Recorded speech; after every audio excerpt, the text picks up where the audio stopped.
Hi everyone, welcome to Carmen's Australian Storytime. I don't even remember what step I'm up to, maybe 4? I don't know. Anyway, this is the extraction process. So I've put all of my frames in the right way, and as you can see they sit in little racks. Make sure they're sitting in the rack.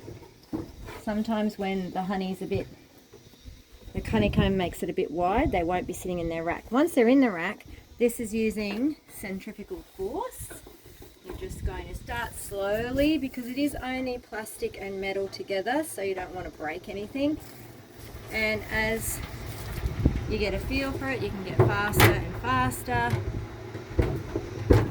Now there is all new machinery that you can get for this, but once again, I like the physical labour of this.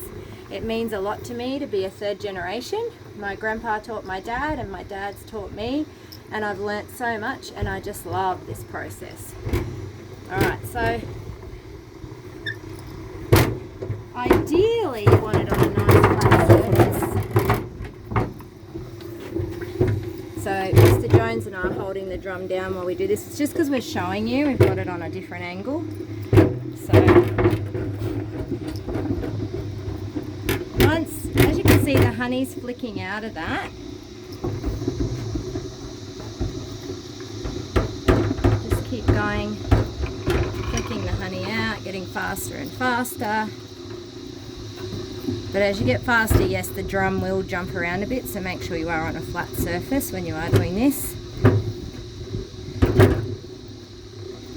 Alright. Once you've flung that side, then you have to slow down.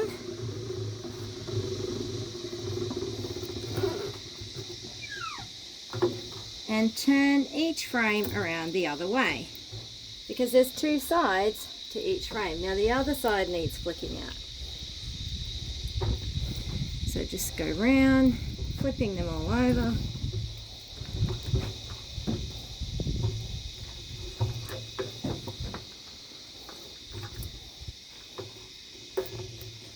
Talk about the nods. Good pointing, Mr. Jones. Talk about the nods. See those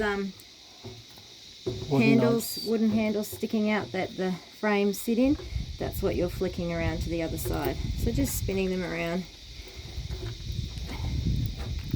If you forget to do this, you're only getting half of your honey out of the hive. Alright, I'm just going to wash my hands because that was sticky. We just use a little gas cooker, and we're very, very thankful that our friends let us use their property, and they also let us use their water, and we have a toilet, and we have a roof, so it's pretty cool. And we even get a view. That's the pineapple farm, and if we move over a little bit, you could probably see the mountains. So this is an idyllic setup for us. Okay, now that I've done that, here we go again. We're going to flick it the other way. What you can do too is stop and reverse the spin as well to flick it back the other way.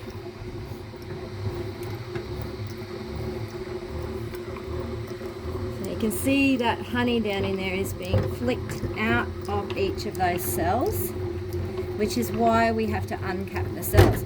If you can see down in the middle of that drum, you can see the honey filling up already, and that's 4 frames.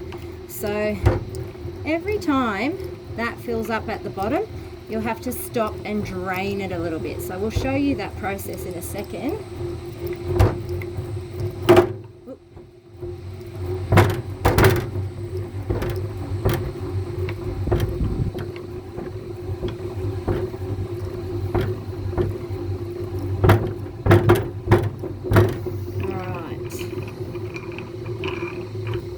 Now you can do that for a bit longer, but I can see that honey down the bottom already is filling up fast, and I want to show you the process. And I like to leave a bit of honey in there for my bees. Okay, so there's probably actually a bit more honey in there. We might spin that a little bit more.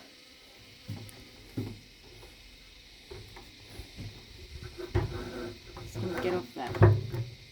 Let's maybe go in the middle. Let's try.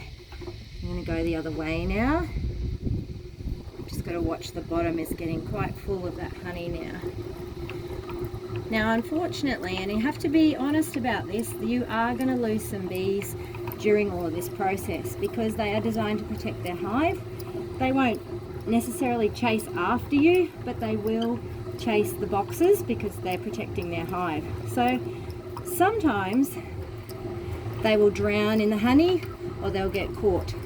A lot of times though, as we're straining the honey, we're able to flick them out and they will clean themselves up and they will be fine. But like anything that you're getting straight from the farm, sometimes there is that horrible, inevitable death involved.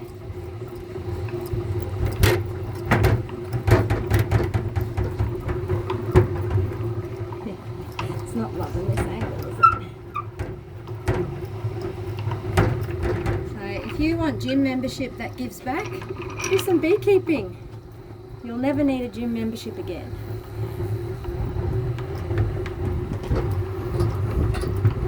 Thankfully, Mr. Jones usually does this bit for me while I'm doing all the uncapping. Alright, let's see if that worked. Much better, okay? So I can feel the weight of that too. The honey's pretty much gone now. So we'll pop these back in their box. So at the end, this will go straight back on. You can actually see honey dripping through the tray of Mr. Jones's truck. That's not ideal. So we're going to have to be keeping on top of these bees. It's only taking them about 4 weeks, 5 weeks to pack out the frames at the moment. Alright, I will show you all the straining step. If you follow me over this way, Mr. Jones, we're going to make sure, okay, rule number 1, make sure all your taps are locked before you start. Because if your taps aren't locked, you will inevitably have honey running straight out the bottom of your bucket. That has happened before, but we learn all these things as we go. Okay. Here comes our liquid gold. Nice and clean. Now you can see we're straining because all of the wax is falling in. We usually do a double strain. We'll strain it into the bucket straight away, but then we'll strain it again when we're putting it into the jars to sell and give to our friends. So it's as simple as that.